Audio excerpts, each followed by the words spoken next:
Magti-trigger lang yung nararamdaman mo.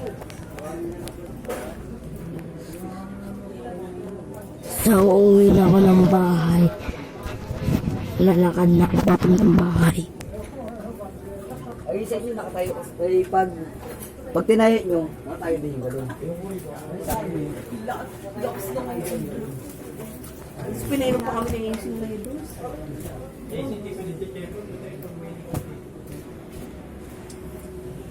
Malapit na ako sa bahay.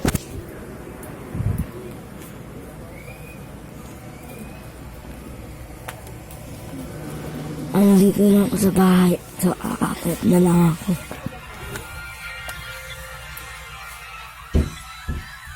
Ano po nga? Hindi ko na kaya. Nantok na. Mama mo nandun pa? Oo. Tagal lang magsasaling kagawad. Ang dami pang... Di pa. So, andito na ako guys. Sa babay na.